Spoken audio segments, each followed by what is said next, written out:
Good morning friends, good morning. और आज 8 मई हम सब लोगों के साथ में इस बार फिर कोरोना की एक नई ओपीडी के साथ में आप सब के साथ में हूँ। माफ़ करिए, I am not clear beard right now. जो भी फ्रेंड हमारे साथ में हैं वो एक बार आएँ और अपने प्रेजेंट शो करें, जिससे हम लोग बात करें कि आज हम क्या कर सकते हैं। और इस बीच कुछ नई खबरें हैं, कुछ नई चीज़ें ऐसी हैं हमारे पास जिसको लेके हम आपके पास आएंगे और इस बात पे सॉल्यूशन भी लेके आएंगे कि हम इसके साथ क्या कर सकते हैं। सबसे पहले हम ये बात करेंगे कि हम लोग आज के दौर में वैक्सीनेशन कैसे कराएं, कहां कराएं और वैक्सीनेशन कैसे पूरे हिंदुस्तान में हो जाएगा। दोस्तों, इस बात पे हम लोगों ने बहुत अपने आप की पीठ थपथपा ली कि पूरे देश में, पूरे विश्व में हम वैक्सीन गुरु हैं। वर्ल्ड की सबसे बड़ी वैक्सीन कंपनी सीरम इंस्टीट्यूट जो कि हिंदुस्तान की है, वो हमारी है। हम कई देशों को वैक्सीन एक्सपोर्ट कर रहे हैं और हम तमाम ना जाने क्या क्या बड़े बड़े काम कर रहे हैं। ये पहली वेव और दूसरी वेव के बीच में हमने अपनी पीठ थपथपाई और अपना तमगा अपने ऊपर रख लिया। लेकिन हकीकत क्या थी ये आप भी पता है, ये हम भी जानते हैं। हम जानते हैं कि आज 130 करोड़ मतलब 1.3 बिलियन की पॉपुलेशन वाले वर्ल्ड में टॉप 2 में हम लोग पॉपुलेशन वाले कि हमारे वहाँ मात्र 2 से 2.5% लोग ही वैक्सीनेटेड हो पाए हैं। और इस बात पे हमको बहुत ही ज़्यादा सजग होने की ज़रूरत है। हमारे पास लगातार ये फ़ोन भी आते हैं, डॉक्टर साहब वैक्सीन लगवाना सेफ़ है, वैक्सीन कैसे लगवाई जाए, और वैक्सीन लगाने से मुझे डर लग रहा है कहीं इसका कोई दुष्परिणाम ना निकल जाए। ये सवाल बहुत लाजमी है क्योंकि कई बार ऐसा हुआ है कि वैक्सीन लगवाने से कई बार कुछ लोगों को बुखार आया है, कुछ लोगों को कमजोरी आई है। लेकिन मूलतः वैक्सीन लगवाने से आप फ़ायदे में रहते हैं। आप थोड़ा सा आप प्रेशर में ज़रूर रहते हैं कि मैं वैक्सीन लगवाने जा रहा हूं, लेकिन ओवरऑल आपको वैक्सीनेशन से फ़ायदा ही होगा। फ्रेंड्स, मैं चाइल्ड स्पेशलिस्ट हूं, मैं एक डॉक्टर हूं। मैं अपने एक्सपीरियंस से आपको बता सकता हूं। पिछली 12-13 साल की प्रैक्टिस में मैंने हज़ारों लाखों बच्चों को वैक्सीनेट किया होगा। हर बच्चे को थोड़ा बहुत माइल्ड रिएक्शंस होते हैं, किसी को फीवर आता है, किसी को गांठ बन जाती है, एक नॉर्मल चीज़ है जो 24 से 48 घंटे में ठीक हो जाएगा। लेकिन उसी का नतीजा है कि पिछले 2-3 दशकों में जिस तरीके से हमारे देश में टीकाकरण अभियान चला है, जिस तरीके से पूरे विश्व में टीकाकरण अभियान चला है कि बहुत सी बड़ी घातक बीमारियां गायब हो चुकी हैं। आप सबको पता है सन 1994 से पूरे विश्व में पल्स पोलियो प्रोग्राम चल रहा है और 2014 के बाद से ऑलमोस्ट पोलियो हिंदुस्तान में ख़त्म हो गया है, 1-2 छुट्टे मुट्टे केस में। लेकिन क्या आपको ये पता है कि पूरे विश्व में सिर्फ 5 ऐसे देश हैं जहां पोलियो के मरीज पाए जाते हैं?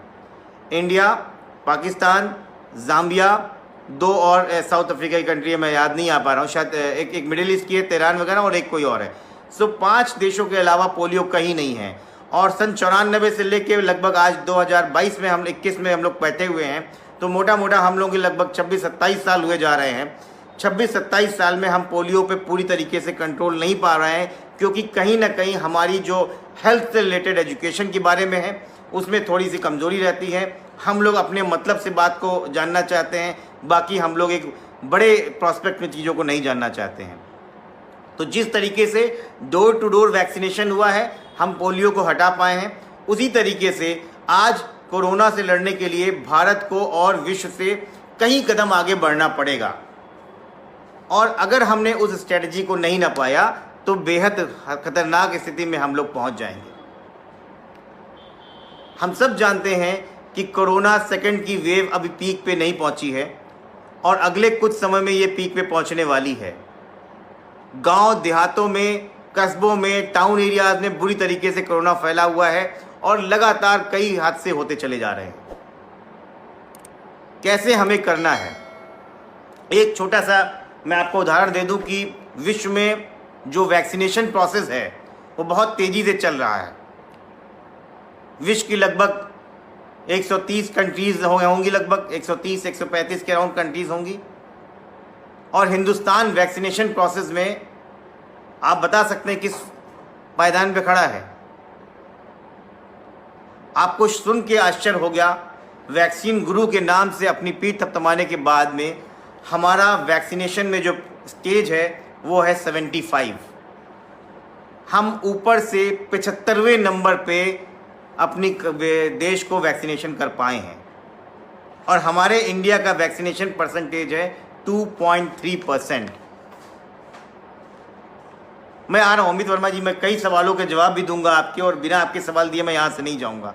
लेकिन एक बहुत बड़ा मुद्दा वैक्सीनेशन है जिसमें मुझे खुल के बात करने दीजिए। और शायद ये चीज़ें मैं आपको इसलिए बता रहा हूँ, आप लोगों के ही माध्यम से पिछले मुझे लगता है 1 हफ्ते पहले या 7-8 दिन पहले मैंने एक मॉडल पेश किया था कि किस तरीके से हम हिंदुस्तान में घटते हुए डॉक्टर्स नर्स की हम लोग कमी पूरी कर पाएंगे। और उसके बाद मैंने जी न्यूज़ पे जाके ये बात को बोला था, और मुझे आप ही के थ्रू किसी में फ़ोन करके बताया कि आपका उस मॉडल को एक्सेप्ट किया गया है। मैं ये नहीं कहता वो प्योर मेरा मॉडल था, लेकिन बहुत से चीज़ों के विचार भी थे, हमारे थे, कई और लोगों के विचार थे जो साझा गवर्नमेंट ऑफ इंडिया ने एक्सेप्ट किया है, जिसमें MBBS के फाइनल ईयर के स्टूडेंट्स को लिया गया है। कई और टास्क फोर्स बनाई गई है जो हमारे घटते हुए डॉक्टर्स को पूरा करेंगे। सो फ्रेंड, उसी बात को लेते हुए मैं आपसे बताना चाहता हूं कि कुछ ऐसी चीज़ें हैं जिसको हम लोग सुधार कर सकते हैं जो हमारे पास है। सो टॉप पे जो कंट्री वैक्सीनेटेड कर रही है उसका नाम है सेशल्स। आपने सुना होगा, इंडियन ओशन के पास में एक छोटा सा आइलैंड है जिस कंट्री का नाम है सेशल्स। उसकी 61% पॉपुलेशन, 61% वहाँ की जनसंख्या पूर्ण रूप से वैक्सीनेशन पा चुकी है। मतलब अगर वो 40% ना भी करें तो एक तरीके से मान लिया जाएगा कि वहाँ पे हर्ड इम्यूनिटी आएगी और पूरी तरीके से वैक्सीनेशन कर लेंगे। इजराइल सेकंड नंबर पे आता है पूरे वर्ल्ड में। इजराइल, जिसको आप लोग जानते हैं, फ़िलिस्तीन के बगल में गाज़ा पट्टी की जो लड़ाई चलती है, वो अपने आप को कितना स्ट्रॉन्ग कर चुकी है। और 56% मतलब 56% इजराइल की पॉपुलेशन वैक्सीनेटेड हो चुकी है कोरोना वैक्सीन के। यूएई जहाँ पे शारजाह, दुबई और अबू धाबी आती है, यूनाइटेड अरब ऑफ एमिराट्स में लगभग 1 करोड़ लोग, इनका भी परसेंटेज नहीं है, वो वैक्सीनेटेड हो चुके हैं।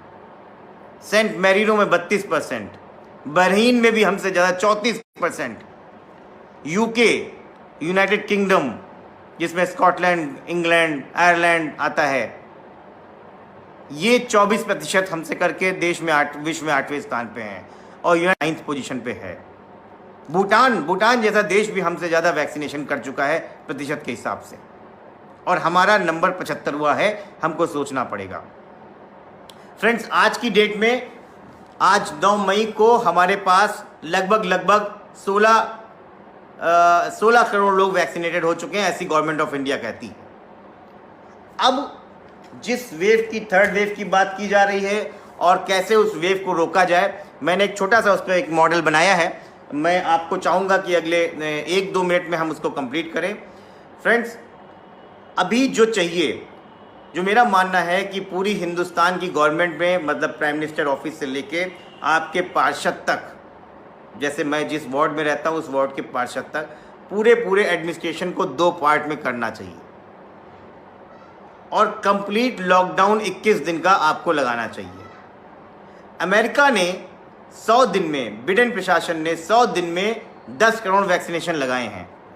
लेकिन मेरे पास ऐसा फॉर्मूला है कि आप मात्र 21 दिन में 10 करोड़ वैक्सीनेशन लगा सकते हैं। मैं आपको बताता हूं कैसे।